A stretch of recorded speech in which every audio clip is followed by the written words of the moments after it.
Jock Brown is your commentator, and we join him right at the start. If Celtic are to end a rather troubled week on a happy note, they'll have to do something they failed to do in 4 attempts last season, and that's beat Dundee United in a league match. And they're trying it this afternoon without Danny McGrain, he's suspended, and Paul McStay, who's out through injury, although they have Roy Aitken back in central defence. But the replacement for Paul McStay is 18-year-old Peter Grant, who's the youngest player in the field. You may remember his debut against Rangers at Ibrox in April.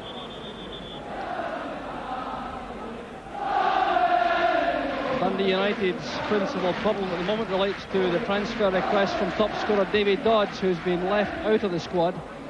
At close season signings, Billy Thompson from St Mirren and Stuart Beedie from St Johnstone play. And among no fewer than 7 internationalists in this United lineup is Paul Sturrock, who is very determined to resume a splendid career after a season last year savaged by injury for much of the time. So David Hay in the Celtic dugout.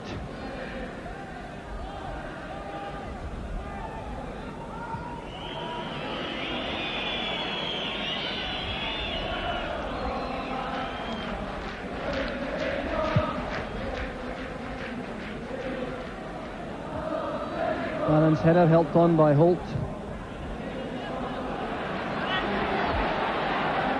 Goff back very quickly with McGarvey.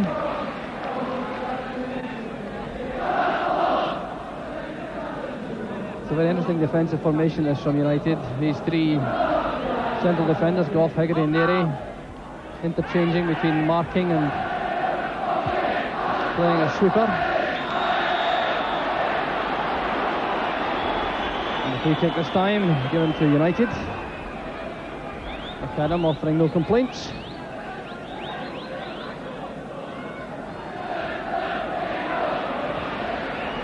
This is for Sturrock.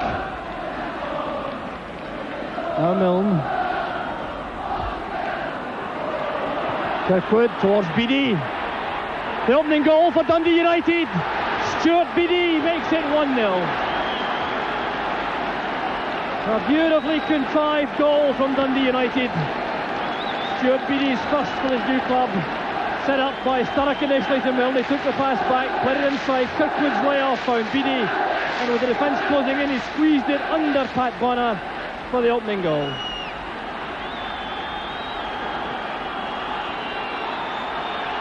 So 7 minutes gone.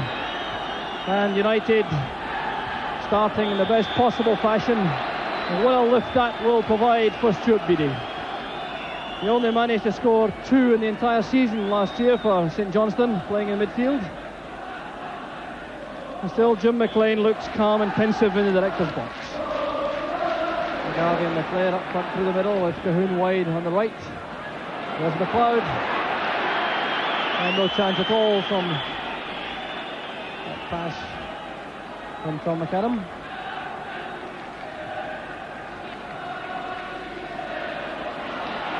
McLeod and Holt together.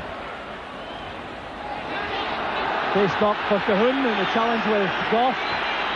But actually waiting play on. Cahoon still on the deck. And Malpass breaking for United. Cahoon is back on his feet.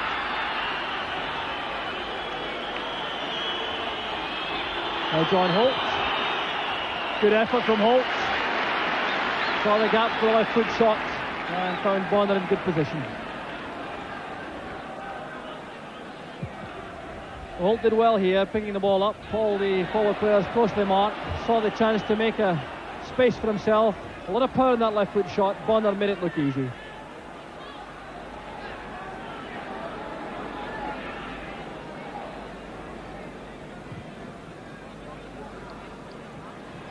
Head flick from McClair. Hegarty gets the ball away. Aitken returning it quickly with a fine pass to McLeod. Low one this time. Once again, United have men there. Holt and Kirkwood working it clear, and that's brilliant play from Paul Sturrock. He's left McAdam for dead. Aitken is the covering defender. That's for Milne, but Bonner claims it. Still a bit of vintage Paul Sturrock.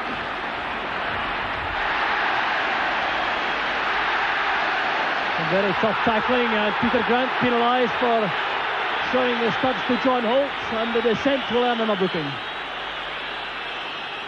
Well, the match undoubtedly living up to its pre-match expectations as being the game of the day in Scotland.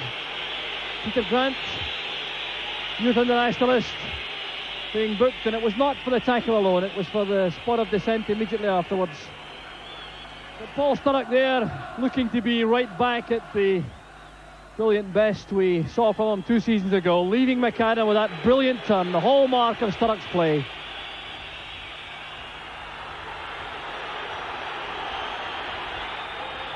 Well, referee Douglas Downey is regrettably not finished with his paperwork because Frank McGarvey has clearly been saying too much also.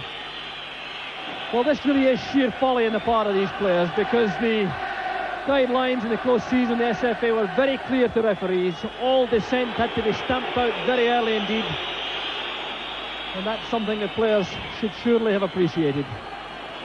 So referee Douglas Downey is certainly not the most popular man inside Celtic Park at the moment in the eyes of the Celtic players and supporters.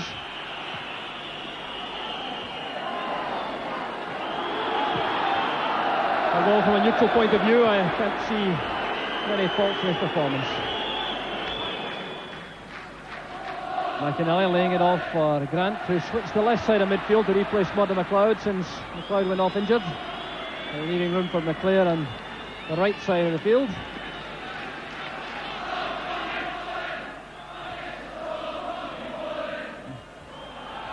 Sturrock for Milne. Kirkwood racing into the box. There he is, and Bonner got the touch. Another tremendous sweeping move from Dundee United. They break from midfield position so quickly. And this time, the long ball forward from Neri, set up by Sturrock again for Milne, using his pace to get free in the right. Kirkwood sprinting into the box. It was vital that Bonner got that touch. Neri again, covering at the back, using Richard Gough on his left. Kyron's judgment was good enough. Milne was hoping he had this time to run forward. Malpass shrugging off Burns. Looking for Milne in the middle. That's for Kirkwood. The flag is up for offside. Frustration for Kirkwood. Well, Bonner made a fine save in any event, but it was good play again from Dundee United. In fact, referee Downey brings the first half to a close. United depart with a 1-goal lead. It's been a tremendous first half, fitting for two teams in the top 4 in Scottish football. Stuart Beedie departs after his first goal in his first competitive match for Dundee United. It came in 7 minutes, a brilliant build-up involving Sturrock, Milne, Kirkwood with a delicate pass, Beedie with a shot which Bonner couldn't keep out, and that's what gives United that slender half-time lead.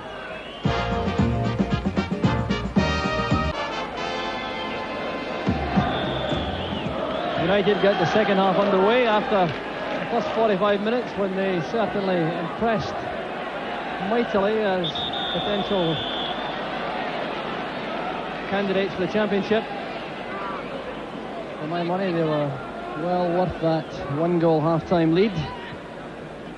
Their defensive performance was immaculate, and they were very, very quick indeed on these breaks into attack, with Milne and Sturrock looking very dangerous and setting up a very good relationship in the forward area of the field. And Stuart Beedie made a very important contribution to the United effort, not only with the goal but with some great play on the right side of midfield.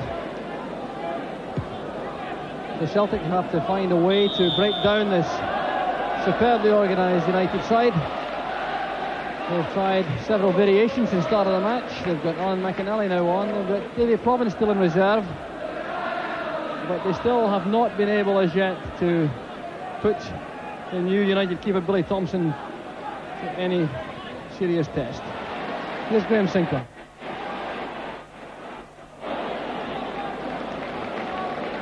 They throw to Celtic. They played with lots of urgency in that first half.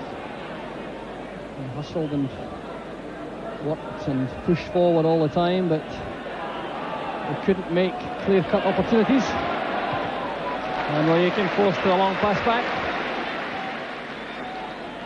Good challenge by Hegarty on McInally. Hegarty once again the master in the air.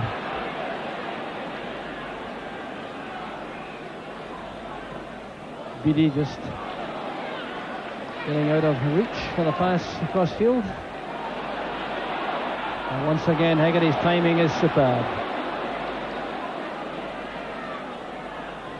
Goff to Bannon. Sturrock is up front. Milne is wide on the right. Bannon had to use Sturrock. Splendid judgment from Sturrock. Committing Sinclair. Chance for Beedie. Saved by the legs of Bonner. And Bonner this time takes it comfortably, but that was another great attacking move from Dundee United. Beedie coming so close to his second goal in the match.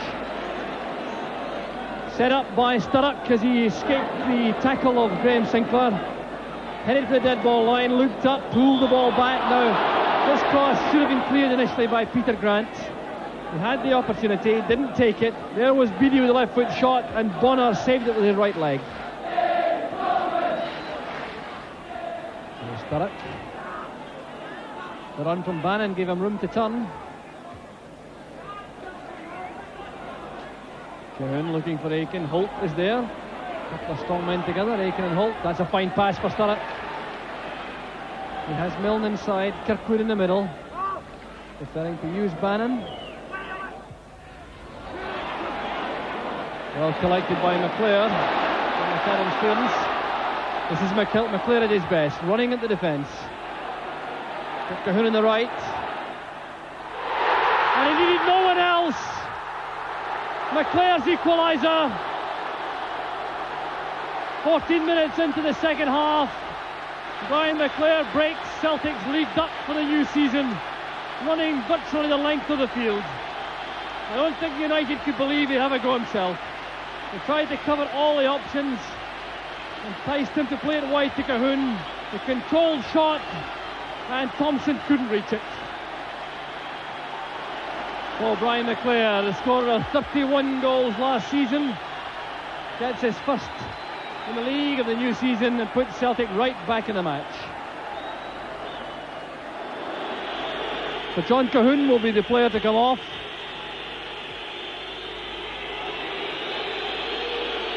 The Celtic supporters, while they welcome Davy Provan, are not happy to see the back of John Cahoon. He certainly was a thorn in the flesh of the United defence. But there's the welcome for Provan. So a fresh pair of legs to the Celtic right flank.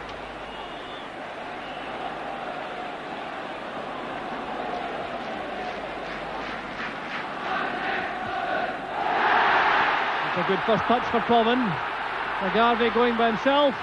Still McGarvey. The chance now for Provan, and it's off the line from Richard Goff. Provan has been penalised for dangerous play on the goal line. Putting his foot up as the referee is indicating. But what a start this was to Provan's involvement in the match. Winning the tackle from Goff, playing it to McGarvey, running at the defence, setting up a chance. He had McInally over on the far side. Thompson was out of it, and there was Goff back in position.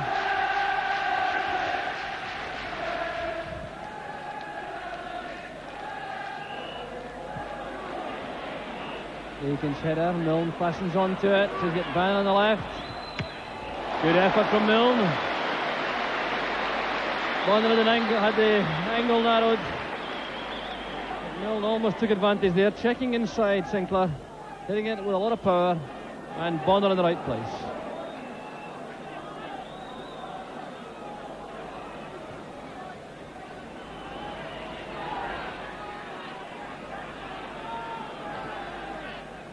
Sturrock again. Always a target up front for United. Now passes Beedie again in space. Kirkwood takes over.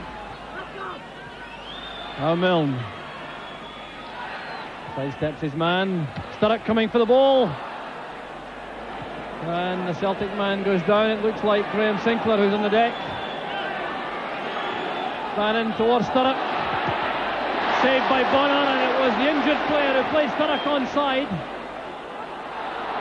Goff coming in, and still play goes on. Milne has possession, Sinclair still on the ground. finds its way to Beedie. And at long last, the referee stops play to allow a treatment for Graham Sinclair. Well, it looks to be a head knock across from Milne. Sturrock went for it, so did Bonner and Sinclair. And you'll see here what happened to Graham Sinclair. Milne sidestepping his man beautifully, flighting the ball in. Sturrock made a run towards the near post. Bonner came for it, and there's Sinclair taking the head knock. Well, he's been a stalwart in defence, Graham Sinclair. It looks as though he's going to be fit to continue. John Clark, the United substitute, the young striker. Sinclair recovers. Here is McClair. Aiken brought down by Beedie, and Beedie will be in trouble. Well, certainly a player who goes about his business with total commitment, Stuart Beedie. So Roy Aiken on the receiving end, and Beedie earning a yellow card. Billy Thompson not happy with the positioning, clearly. Provan and Burns over the ball. Will Provan try to bend one? He's done so on many occasions in the past with lots of success. Here's Provan. And a wonderful save from Billy Thompson. Well, that was a moment to savour in what has already been a great match. Provan's fast, swerving free kick towards the top corner. Thompson at full stretch, touching the ball over the top.